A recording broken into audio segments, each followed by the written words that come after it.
আসসালামু আলাইকুম, welcome back to my channel. আমি আজকে জলপাইয়ের আচার রেসিপি করব। তো আমি এখানে জলপাই নিয়ে নিয়েছি। একটা কড়াইয়ে পানি গরম করতে দিয়েছি। এই পানিতে আমি জলপাইটা দিয়ে দেব। তো আমি এখানে কিছু হলুদ গুঁড়ো দিয়ে দেব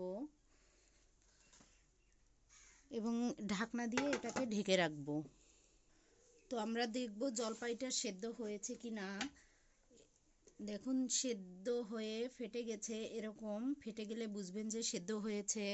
এখন আমরা এটাকে নামিয়ে নেব। তো সর্বপ্রথম কড়াইতে আমি পাঁচফোড়ন গুঁড়ো করে নেব। পাঁচফোড়ন ভেজে গুঁড়ো করে নেব। পাঁচফোড়নের সঙ্গে আমি শুকনো মরিচ দিয়ে দেব।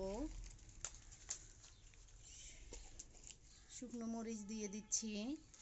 এগুলো আমি ভেজে গুঁড়ো করে নেব। তো একইভাবে আমি 1 কাপ পরিমাণ রসুন এখানে ভেজে নেব। রসুনটা আমি ছিলিনি, কারণ ভাজা হলে সেটা ছিলা হয়ে যাবে, এমনিতেই খোসাটা পড়ে যাবে। তো আপনারা জলপাই সিজনে এরকম জলপাইয়ের আচার করতে পারেন এরকম করে, তাহলে অনেক দিন সংরক্ষণ করে রাখতে পারবেন।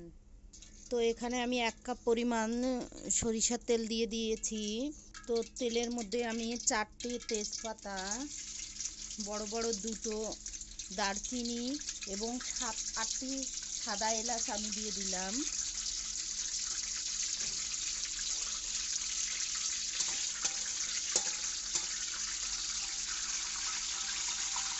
তারপর আমি শুকনো মরিচ এবং রসুন ভাজাটা আমি বেটে নিয়েছি, এটা দিয়ে দেবো তেলের মধ্যে। এখন আমি এখানে অ্যাড করব 1 কেজি দানা গুড়। এখানে আমি নিয়ে নিয়েছি, গুড়টা দিয়ে দেব।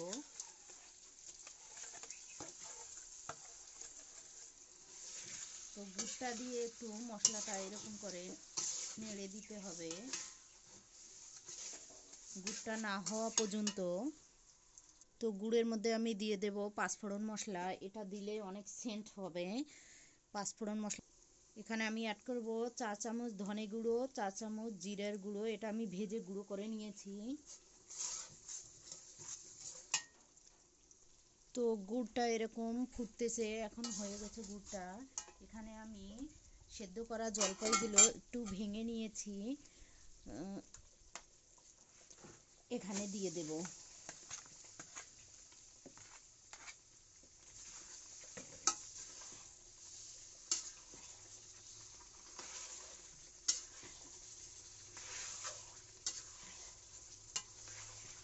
এখন সিজন সময় আপনারা এরকম করে জলপাই আচারটা করে রাখলে আপনারা অনেক দিন পর্যন্ত খেতে পারবেন।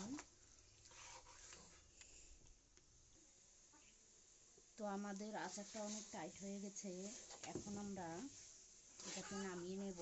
এরকম টাইট করে আচারটা করতে হবে, আছে এরকম আছে বসাই। তো আপনারা যারা আমার চ্যানেলটাকে ভালোবাসেন, আমার রান্না পছন্দ করেন, অবশ্যই আমার চ্যানেলটাকে লাইক, কমেন্ট, শেয়ার, সাবস্ক্রাইব করে দিবেন। তো আজকে এ পর্যন্তই। আল্লাহ হাফেজ। তো দেখুন আমার আচারটা কত সুন্দর কালার হয়েছে, লাল টক।